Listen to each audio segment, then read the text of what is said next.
Hey everybody, Cole here with Classic Mini DIY, and on today's episode, we're picking up a new project.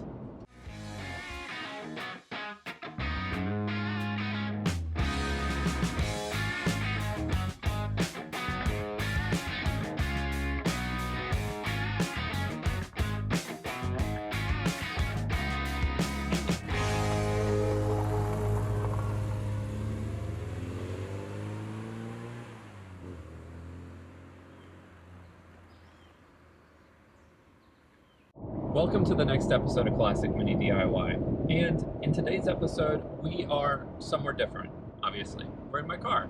We're in my Toyota Tacoma, and we are on the way up to a town a little bit north of Charlotte called Kannapolis, where we are picking up a very cool Cooper S engine project. I was contacted by a gentleman up in Kannapolis who said, hey, I have this Mk1 Cooper S that I want to do a restoration on. And he said, is there any chance that you could help me out with the engine? To which I replied, absolutely. I would love to work on a Cooper S engine. So we've been talking the last couple months, get everything ironed out and pick up and make sure we're getting all of the right parts, because he has a ton of different mini parts, engines, and all sorts of stuff. But what's really cool is the pedigree behind this engine and behind this car. So what I'm gonna do is I'm gonna head up there right now. I'm gonna pick up the engine, but while I'm there, I'm gonna take a few videos, a few shots of this car. It is absolutely incredible. It's super, super cool, and it's gonna be a real treat to work on this. So I will catch up with you guys here in just a minute and show you guys the car that this engine is coming out of. Okay. Now it's time to take a look at this car, which is a 1964 Austin Mini Cooper S Mk1 1275. And this car is the real deal. It is an actual numbers matching Austin Mini Cooper S.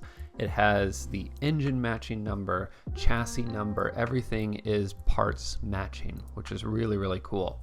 The color on this car is the original paint. That is the almond green and Old English white. It needs a little bit of TLC, but nothing that is unrepairable. But what's cool is the pedigree behind this engine and behind this car. This car was used by this gentleman's mother to race in all sorts of drag division, drag class, all of these different races. This car was raced and won those races. She drove this car, got all sorts of trophies, and displayed those proudly on the back windows of the car, which had a ton of really cool pedigree to me. I mean, look at this. There were so many that she had to put some on the other window. Now, the car has the original suspension and original disc brakes on the front, and it has a hydroelastic suspension. The suspension is a little rough, needs some work still, but nothing that is not repairable, and you know, these kinds of things are just little bits when you have a numbers matching car. Now, what's cool is, I wanted to call this out, there seems to be an anti-roll bar on the rear of the car. I've never seen anything like this before. I'm not sure if that was a factory option or what. The interior is also just as original and just as immaculate. It needs a little bit of cleanup, but original steering wheel, original seats. So I am just so excited to be sharing this with you guys, and I'm really excited to be part of this engine build. So let's hop over to the shop and we'll get started on the actual engine.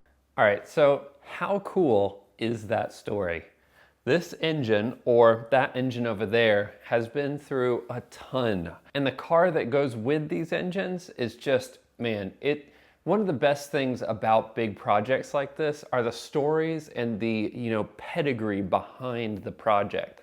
Rebuilding an engine by itself is always a lot of fun, but rebuilding one that you have a history with, or that you know the story about how it got here, that's what makes minis really cool, I think. And so now that you guys know the backstory, let's talk about the parts that we have so far. And now for those of you with a keen eye, you probably noticed that the bottom half of this engine, the gearbox here, is not actually a Cooper S gearbox.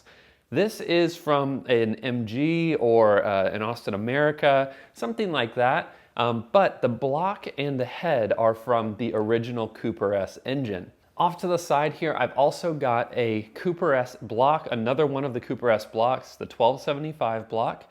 That is the AEG 312 casting.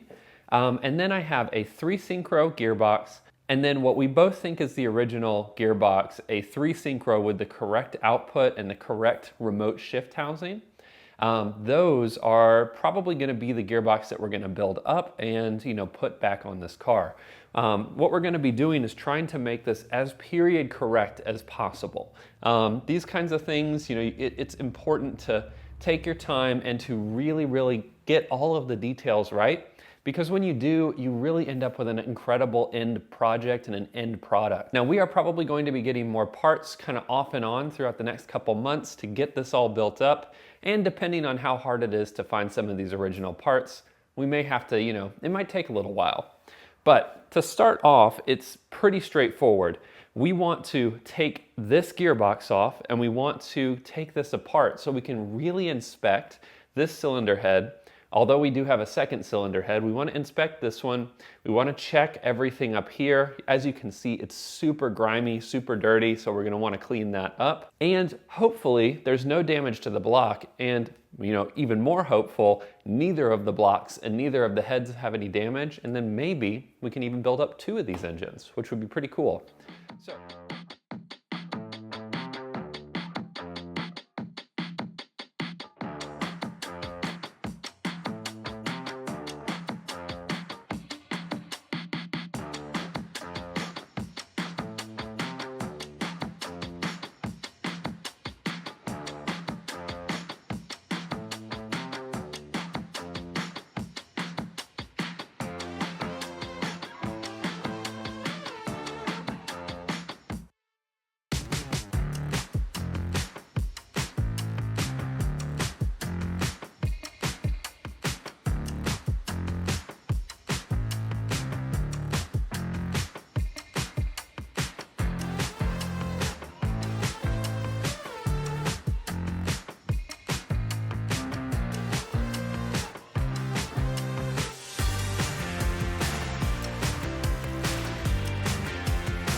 Before we go any farther, first off, the smell that was released when I lifted that up might honestly be one of the worst things I've ever smelled, but the piston has dirt in it.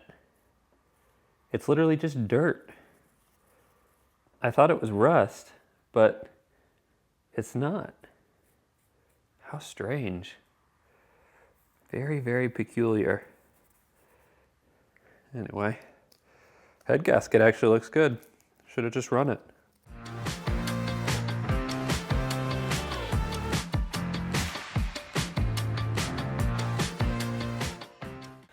All right, so this is one of the parts that you can see is not quite a mini part. This timing cover backplate right here should look like this.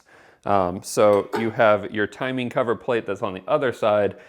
This is a mini-sized one, and then this one down here is for a car that had a different mounting system. I think this actually was a supplementary engine mount for the original configuration of this engine, or rather this gearbox, because the block itself is, as I said, a Cooper S block. So let's get this timing cover off, we'll get this incorrect plate off, and then we should be able to rotate it the rest of the way around and get the whole heavy-ass gearbox off.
Okay, so that is going to wrap up the teardown of this Cooper S engine. Now, if you guys have any questions, or maybe you saw something, maybe there's some fine detail that you wanted to share with me, please do. There's some really interesting stuff on this engine, and I think it's gonna be a lot of fun to put this back together and get it all just absolutely period correct. The next step, unfortunately, is the one where I don't get to film very much, and that's going to the machine shop, bringing the crank, the block, all the things that we have here, bringing them up there and getting them done, cleaned up, and worked over properly. But the end result is we've got beautiful, clean engine parts, as well as gears to go back together and in this Mk1 1275 Cooper S. So, very exciting stuff. You're not going to want to miss it. There are some really cool parts of this build that I am really looking forward to. So if you haven't already, subscribe to the channel, like this video if you like it, and yeah, I think that's going to basically wrap this up. But anyways, you guys know the drill. Until I see you guys in the next episode, enjoy those minis and motor on.